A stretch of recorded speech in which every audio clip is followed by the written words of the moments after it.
Dalam 3 hari, kriminal KKB Papua melancarkan serangan di daerah Oksibil, Papua. Danram 172 ultimatum Ananias Atimimin, pimpinan KST, menyerah atau kami kejar dan tangkap.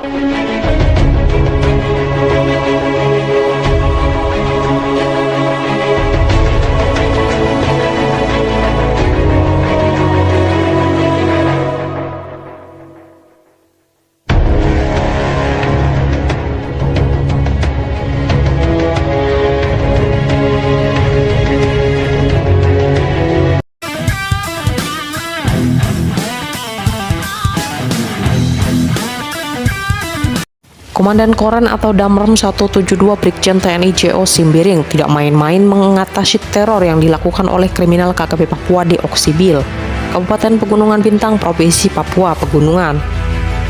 Diketahui sejak tanggal 7 sampai 11 Januari 2023, KKB Papua melakukan sejumlah aksi teror di sekitar Oksibil. Pada 7 Januari 2023, KKB Papua melakukan penembakan kepada salah satu tukang ojek yang akhirnya terjadi kontak tembak dengan aparat keamanan TNI Polri. Lalu pada tanggal 9 Januari 2023, KKB Papua membakar SMKN 1 Oksibil dan menembaki pesawat kargo Ikhairos. Setelah itu, KKB Papua juga membakar kantor Dukcapil Distrik Oksibil. Rentetan aksi teror di Oksibil yang dilakukan oleh KKB pimpinan Ananias Atimimin yang menamakan diri Kodap 35 Bintang Timur dan rekannya Nason Mimin. Danram 172 Brigjen TNI JO Simbiring mengultimatum Ananias Atimimin CS agar segera menyerahkan diri. Tidak ada ajaran agama manapun yang membenarkan untuk membunuh secara sadis, memvideokan, memviralkan, dan menyebarkan untuk menumbuhkan ketakutan di masyarakat. Katanya saat melepas keberangkatan pasukan Satgas Organik ke Oksibil, bertempat di Base Ops Lanut Silas Papare, Sentani, Kabupaten Jayapura. Ini merupakan pekerjaan teroris yang dirinya sedang dirasuki oleh setan. Jadi kami menilai aksi-aksi teror yang dilakukan ini sudah harus dipertanggungjawabkan, sambungnya. Dikatakan Danram 172 saat ini TNI Polri bakal melakukan penegakan hukum untuk menangkap KKB yang telah melakukan aksi teror dan pengerusakan fasilitas umum di distrik Oksibil.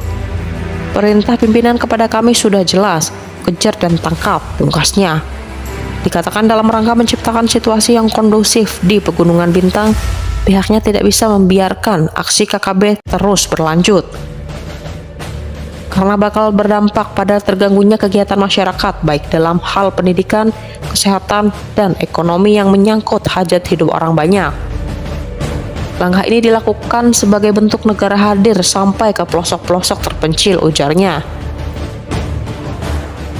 Simbiring berharap para tokoh adat dan tokoh agama serta seluruh elemen masyarakat turut mengambil peran sehingga para pelaku dapat menyerahkan diri. Lebih baik KKB menyerah sekarang, sebelum kami melakukan penegakan hukum secara tegas, terarah, dan terukur, tegasnya. Lebih lanjut, kata Simbiring, TNI Polri dan pemerintah daerah Kabupaten Pegunungan Bintang bakal mengambil langkah-langkah untuk menciptakan rasa aman bagi masyarakat. Ia pun menghimbau agar masyarakat tetap tenang dan tidak terprovokasi serta mempercayakan kepada aparat keamanan TNI Polri. Masyarakat dapat mengamankan diri sementara di pos-pos TNI Polri yang ada. Jika melihat atau mengetahui keberadaan KKB dan DPO Polres serta kegiatan-kegiatan yang mencurigakan, segera laporkan kepada kami, harapnya. Selain itu, ia berharap agar BNPT dan Interpol dapat berkoordinasi ke negara tetangga untuk menangkap Sebi Sambom, yang selama ini kerap memutarbalikkan fakta, memprovokasi, dan diduga menyokong KKB Kodap 35 Bintang Timur. Sebi Sambom merupakan juru bicara Tentara Pembebasan Nasional Papua Barat, Organisasi Papua Merdeka atau TPNPB-OPM. Selain itu, pembentukan Kodap 35 Bintang Timur dan meningkatnya aksi kelompok Ananias Atimimin dilakukan pasca pertemuan dengan Sebi Sambom pada awal Desember 2022 lalu. Langkah yang dilakukan oleh TNI Polri itu, kata Simbiring, mendapat dukungan dari Pemkab Pegunungan Bintang, seperti yang disampaikan langsung oleh Bupati Pegunungan Bintang Spei Yan Bidana di tempat yang sama.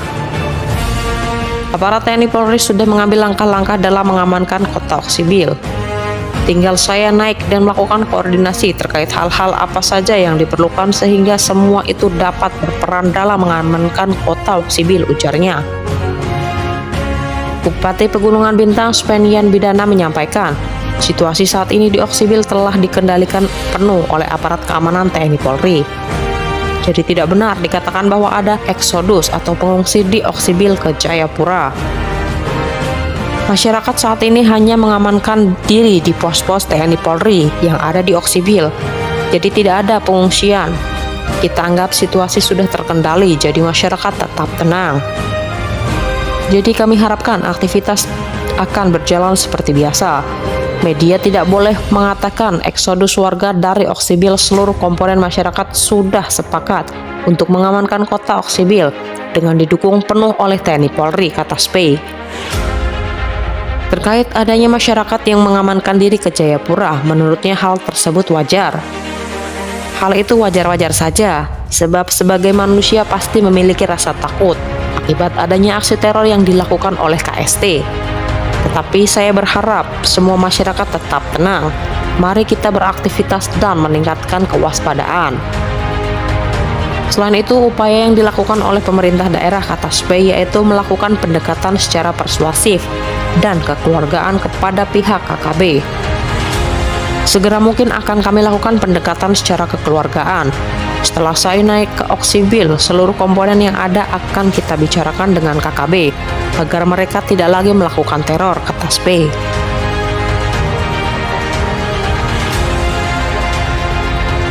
Dikatakan intimidasi dan pembakaran yang dilakukan KKB cukup merugikan kehidupan masyarakat umum, terutama di bidang pendidikan. Jadi hentikan perbuatan yang dilakukan oleh saudara-saudara yang masih berbeda pandangan. Kita ajak kembali dan kita bangun kembali fasilitas umum.